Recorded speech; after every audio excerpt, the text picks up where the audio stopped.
Hey guys, my name is Riya. Welcome back to commerce classes. So आज हमारा ये chapter है why do we fall ill. ये class 9th के science subject का चैप्टर है। सो चलिए एक ही वीडियो में सारा का सारा चैप्टर हम ख़त्म करने वाले हैं। Got it. चलिए, so why do we fall ill मतलब तो समझ में आता ही है कि हम बीमार क्यों पड़ते हैं, राइट। दो ही रीज़न की वजह से हम बीमार पड़ते हैं। First one is bad health, अगर हमारी अच्छी हेल्थ नहीं है। The second reason is disease की वजह से, या फिर हमें कोई डिजीज़ हो जाए, है ना, तो हम बीमार पड़ते हैं। ओके, या तो बैड हेल्थ या फिर डिजीज़ की वजह से हम बीमार पड़ते हैं। ठीक है, यहाँ पे मैं बैड हेल्थ बोल रही हूँ, तो अच्छी हेल्थ क्या होती है वो भी देख लेते हैं, है ना। सो what is health? Health includes your physical health, mental health and socially health. अब इसका मतलब क्या होता है?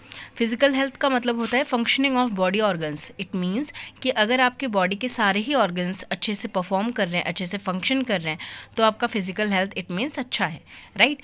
मेंटल हेल्थ क्या होती है? When you are completely satisfied, like आपको कोई डिप्रेशन नहीं है, किसी भी चीज़ की कोई टेंशन नहीं है, ठीक है, इट मीन्स आप मेंटली बहुत हेल्दी हो। ओके, मेंटल हेल्थ समझ में आ गया। अब देख लेते हैं सोशल हेल्थ किसे बोलते हैं। When you have good relationship with your families, है ना, आपके बेस्ट फ्रेंड से आपका रिलेशन अच्छा हो, दोस्तों से, नेबर्स से आपका सबसे रिलेशनशिप अच्छी हो, तो उसे हम सोशल हेल्थ बोलते हैं। ठीक है, कि आपकी सोशल हेल्थ भी अच्छी है। सो हेल्थ का मतलब समझ में आ गया कि जब आप फिजिकली भी फिट हो, मेंटली भी और सोशली भी। Got it. चले, so what is good health? अभी मैंने बता दिया, absence of infection and disease, absence of mental problems, proper and balance diet लेते हो आप, no social tension, social health में आ गया। फ्रीडम फ्रॉम एंग्जाइटी, वो भी आ गया आपके मेंटल हेल्थ में। कंप्लीट फिजिकल फिटनेस, आप रोज़ाना एक्सरसाइज वगैरह करो, ठीक है, तो इन सारी चीज़ों की वजह से आपकी क्या होगी, एक अच्छी हेल्थ होगी। Got it. Okay, so what is the difference between a healthy person and disease free person, right. तो वो देख लेते हैं पहले। डेफिनेशन क्या होती है हेल्दी पर्सन की? It is a state of physical, mental and social wellbeing, जब आप मेंटली भी फिट हो, फिजिकली भी एंड सोशल भी, जस्ट लाइक मैंने अभी ऊपर बताया। Got it. अब डिजीज फ्री पर्सन कैसे होते हैं? It is a state when a body is free from any discomfort और symptoms of any disease, right. Disease free का मतलब है कि जब आपके बॉडी पार्ट का कोई भी ऑर्गन, है ना, मतलब सभी ऑर्गन अच्छे से फंक्शन कर रहे हो और आपको कोई भी काम करने में कोई भी तकलीफ ना हो, ठीक है, डिस्कम्फर्ट ना हो रहा हो, राइट, आपके बॉडी की वजह से, तो आपको डिजीज़ फ्री बोला जाएगा। Got it. परफॉर्मेंस देख लेते हैं। Healthy person is energetic, obvious सी बात है, जब आप मेंटली हेल्दी रहोगे, राइट, आपको कोई डिप्रेशन नहीं है, कोई टेंशन नहीं है, और आप फिजिकली भी फिट हो, है ना, रोज़ एक्सरसाइज वगैरह करते हो, आपकी जो रिलेशनशिप है आपकी फैमिली से, फ्रेंड्स से, सबके साथ, वो आपका बहुत अच्छा है, तो ऑब्वियस सी बात है आप एनर्जेटिक फील करोगे, आप एनर्जेटिक रहोगे। Got it. Disease free person क्या होता है? डिजीज़ फ्री पर्सन मे और मे नॉट बी हेल्दी। क्यों? अब जस्ट लाइक अगर आपको कोई भी डिजीज़ नहीं है, राइट, एंड आप पार्क में वॉक कर रहे हो, आप वॉक करते टाइम आपका कोई फ्रेंड मिला और आपके ऐसे ही किसी बात पे बहस हो गई, तो आप क्या हो गए, मेंटली डिस्टर्ब हो गए, है ना, तो आपको उसे उस टाइम पे हेल्दी थोड़ी ना बोला जाएगा, है ना, क्योंकि हेल्थ इंक्लूड करती है your physical health, your mental health and your social health. Got it. तो आपका मेंटल हेल्थ तो एक तरह से डिस्टर्ब हो गया, है ना, तो हम उसे हम उसे हेल्दी नहीं बोलेंगे, डिजीज फ्री पर्सन को। Got it.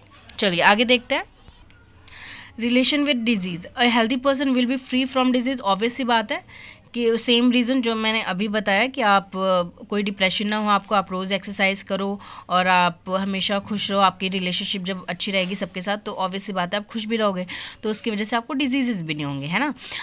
And a disease free person may और मे नॉट बी हेल्दी, तो हेल्थ में तीन हेल्थ आपका इंक्लूड हो जाता है, mental health, social and physical health, तो ऑब्वियस सी बात है सेम चीज़ बोली गई है कि डिजीज पर्सन मे और मे नॉट बी हेल्दी, वो हेल्दी हो भी सकता है, नहीं भी हो सकता है। अभी मैंने एग्जांपल जो पार्क वाला दिया था वो सेम यहाँ भी अप्लाई हो जाएगा। Got it.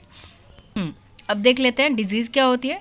Dish plus is बन के बनता है डिजीज़, जिसका मतलब होता है विदाउट इज। अगर आपको कोई भी काम करने में मतलब हाँ, कोई भी काम करने में अगर आपको आपके बॉडी की वजह से आपको कोई प्रॉब्लम आ रही है, डिस्कम्फर्ट हो रहा है, इट मीन्स आपको डिजीज़ है, राइट। तो it can be defined as a condition in which normal functioning of the body और इट्स सम पार्ट और ऑर्गन इज डिस्टर्ब। ठीक है, जब आपके बॉडी में कोई ऑर्गन डिस्टर्ब हो, उसकी वजह से आपको काम करने में प्रॉब्लम आ रही हो, तो उसे हम क्या बोलते हैं, डिजीज़ बोलते हैं। Got it. सिम्टम्स और साइन में क्या डिफरेंस होते हैं वो देख लेते हैं. Symptoms indicates there is something wrong, right. Symptoms पहले देख लेते हैं. सो सिम्टम्स एग्जांपल देती हूँ मैं. जस्ट लाइक अगर घर में किसी को कोल्ड हुआ हो, राइट, किसी को खांसी वगैरह आ रही हो, कफ वगैरह, तो हम देख के ये बोल देते हैं कि शायद तुम्हें कोल्ड हुआ हो, राइट, तो इस वजह से ये इसकी मेडिसिन ले लो. अब हमें नहीं पता कि उस बंदे को टीवी है, राइट. तो हम क्या कर रहे हैं, हम अपनी तरफ से बता रहे हैं कि सिम्टम्स बता रहे हैं कि हाँ ये हो सकता है, कोल्ड हो सकता है, राइट. लेकिन हमें एग्जैक्ट नहीं पता कि उसे सच में कोल्ड है या फिर टीवी है, राइट. तो हम एग्जैक्ट नहीं बता पाते. तो वो होता है सिम्टम्स. साइन क्या होता है, क्ल्यू और indication of a specific disease. Just like अगर हम डॉक्टर के पास जाते हैं, डॉक्टर बोलता है कि हमें क्या हुआ, राइट, पूछता है रीज़न की क्या क्या सिम्टम्स हैं, क्यों आपको लग रहा है ना कि आपकी तबीयत ख़राब है या फिर जो भी है. तो हम सारी चीज़ें बताते हैं ना कि हमें भूख नहीं लग रही और बुखार आता ही जाता है, उतर ही नहीं रहा कितने दिनों से. तो वो सिंपली बोलता है कि अच्छा ठीक है, तुम्हें डेंगू के साइंस है, सिम्टम्स हैं, तो आप इसके टेस्ट करा लो, डेंगू का टेस्ट करा लो, राइट. तो वो क्या है, साइन है, वो एक स्पेसिफिक डिजीज बता रहा है. Got it. तो अब आई थिंक आपको डिफरेंस समझ में आ गया होगा सिम्टम्स और साइन में. चलिए आगे देखते हैं. टाइप्स ऑफ डिजीज में first one is acute disease and the second one is chronic disease. पहला देख लेते हैं एक्यूट डिजीजेस क्या होते हैं. Last for a short period, जो शॉर्ट टाइम पीरियड के लिए जो डिजीज रहते हैं उसे एक्यूट डिजीज बोला जाता है. Chronic diseases last for much longer period, जो लंबे टाइम के लिए रहते हैं डिजीज, उसे क्रॉनिक डिजीजेस बोला जाता है, right. Second point is symptoms are severe and sudden. तो जो एक्यूट डिजीजेज अगर आपको होते हैं तो उसके जो सिम्टम्स होते हैं वो बहुत फास्टली होते हैं, right. And symptoms are less severe and gradual, जो सिम्टम्स होते हैं वो धीरे धीरे दिखने शुरू होते हैं, राइट. तो क्रॉनिक डिजीज में. Third one is no major effect on general health. कोई जनरल हेल्थ पे कोई भी मेजर इफेक्ट नहीं पड़ता है एक्यूट डिजीज़ में. क्रॉनिक डिजीज़ में bad effect on general health, जो हमारी जनरल हेल्थ है उस पर बैड इफेक्ट डालता है chronic disease. Got it. Example क्या क्या होते हैं, cough, cold and diarrhoea acute disease में, एंड क्रॉनिक डिजीज़ में ट्यूबरक्लोसिस एक्सेट्रा. अगर हमें कोल्ड कफ डायरिया ये सारी चीज़ें होती है तो मैक्सिमम एक हफ्ते के अंदर वो बिल्कुल ठीक हो जाता है, और उसके बाद हमें कफ, कोल्ड या डायरिया की वजह से और ज़्यादा प्रॉब्लम नहीं झेलनी पड़ती, राइट. मतलब हमारे हेल्थ पे इफ़ेक्ट नहीं करता. वो जो भी होता है उसका टाइम पीरियड एक हफ्ते तक ही रहता है, उसके बाद हमें कोई फ़र्क नहीं पड़ता, राइट. लेकिन क्रॉनिक डिजीज में क्या होता है, जस्ट लाइक टीवी, ये हमें बिल्कुल अंदर से बिल्कुल तोड़ देता है, राइट. तो ये होता है chronic disease and acute disease में डिफरेंस. अब आगे देखते हैं. जो डिजीज़ होती हैं वो इन्फेक्शियस होती हैं और नॉन इन्फेक्शियस होती हैं, ठीक है. इन्फेक्शियस का मतलब जो एक बंदे से दूसरे बंदे में इजीली ट्रांसमिट हो जाए, ठीक है, इजीली चली जाए, ट्रांसमिट हो जाए, ठीक है. और नॉन इन्फेक्शियस डिजीज़ जो एक पर्सन से दूसरे पर्सन में ना जाए, ना ट्रांसमिट हो, ठीक है. डिफिनीशन देखते हैं इन्फेक्शियस की. This can be transmitted from infectious person to non infectious person. Got it. And non infectious का this can not be transmitted from one person to another, जो एक पर्सन से दूसरे पर्सन के अंदर नहीं जाती.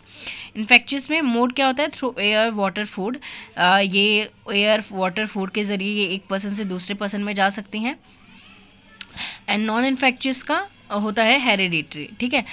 मतलब कि वैसे नॉन इन्फेक्शियस डिजीज वो होती हैं जो एक पर्सन से दूसरे पर्सन में ना जाए, राइट. लेकिन in case of hereditary, like अगर आपके फादर को शुगर की प्रॉब्लम है, डायबिटीज़ है, तो 80 to 90% चांसेस हैं कि आपको भी हो जाए. दैट इज़ हेरिडिटरी, ठीक है. एग्जाम्पल में देखते हैं इन्फेक्शियस में, जैसे कोल्ड है किसी को तो इजीली ये ट्रांसमिट हो सकता है आप में, राइट. तो ये कोल्ड इन्फेक्शियस डिजीज है, मलेरिया भी एंड कॉलरा भी. नॉन इन्फेक्शियस डिजीज में blood pressure, diabetes etcetera, right. The disease causing micro organism are called pathogens और जर्म्स, राइट. तो वो डिजीज़ जो कॉज करती हैं माइक्रो ऑर्गेनिज्म को, वो होती हैं, उसे हम पैथोजेंस बोलते हैं या फिर जर्म्स बोलते हैं. ये जर्म्स भी कितने टाइप्स की होती हैं, 4 टाइप्स की होती हैं. Bacteria, viruses, fungi and protozoa, ठीक है. तो बैक्टीरिया से होने वाले डिजीज़ है tuberculosis, cholera, tetanus, typhoid and diarrhoea. Virus से होने वाला disease common cold, AIDS, chicken pox. Fungi से स्किन इन्फेक्शंस होते हैं. प्रोटोजोआ से malaria and etcetera. Okay. There can be 2 ways of saving individuals and community from infectious disease. अब जो infectious disease अभी मैंने क्या बताया, इन्फेक्शियस डिजीज कौन से होते हैं, जो एक पर्सन से दूसरे पर्सन में इजीली ट्रांसमिट हो जाए, इजीली ट्रांसफर हो जाए। Got it.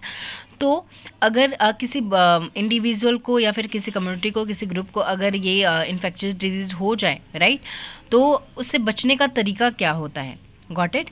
तो वेज देखते हैं हम यहाँ पे। पहला तो है ट्रीटमेंट। अगर आपको वो बीमारी हो गई, ठीक है, आप इन्फेक्ट हो गए उससे, तो उसके बाद आपका ट्रीटमेंट हो सकता है। सेकेंड वे है प्रिवेंशन लेना। इट मीन्स कि वो डिजीज़ होने से पहले ही आप उसको प्रिवेंट कर लो। Got it. देखते हैं पहला treatment. Principles of treatment of diseases, okay, reducing effect of disease और symptomatic treatment। it means कि अगर आपको डिजीज हो जाती है तो उसका आप ट्रीटमेंट कैसे कर सकते हो, मेडिसिन ले सकते हो, रेस्ट कर सकते हो। Got it. And the second one is killing और any elimination of the pathogens. Pathogens का मतलब अभी मैंने क्या बताया था, जर्म्स। ओके, तो use of medicine that kill pathogens by blocking the biochemical process essential for their survival। just like हम antibiotics ले लेते हैं ना, तो इससे क्या होता है कि जो भी जर्म्स होते हैं वो मर जाते हैं। तो आई थिंक ये principle of treatment of diseases आपको समझ में आ गया होगा। नेक्स्ट देखते हैं principles of prevention. It means कि आपको वो बीमारी होने से पहले ही आप उसका टेक केयर कर लो। कैसे कर सकते हैं, 2 वेज हैं। पहला है जनरल वेज, दूसरा है स्पेसिफिक वेज। जनरल वेज में क्या है, नरिशिंग एंड बैलेंस डाइट। आप balance diet low, right. Personal hygiene and cleanliness, आप बिल्कुल साफ सफाई से रहो। Got it. Regular physical exercise, regular exercise करो। प्रॉपर रेस्ट एंड स्लीप, अच्छे से स्लीप लो अपनी। क्लीन सराउंडिंग्स, जो एयर वाटर जो भी आप चीज़ें ले रहे हो वो आप बिल्कुल क्लीन लो। Got it. तो ये हो गया जनरल वेज प्रिवेंशन का। The second one is specific ways. इसका मतलब क्या होता है, इम्यूनाइजेशन और वैक्सीनेशन, राइट। आप अपने इम्यून को इतना स्ट्रॉन्ग बना लो, कैसे, वैक्सीनेशन लेकर, ठीक है, वैक्सीनेट करके। So method of stimulating resistance in the body to a specific disease by injecting modified microorganism of that disease, just like example में polio vaccine. Got it? I hope guys ये video आपके लिए बहुत ही helpful होगा। So अगर helpful है, आपको लगता है, तो please comment and like the video. Thank you.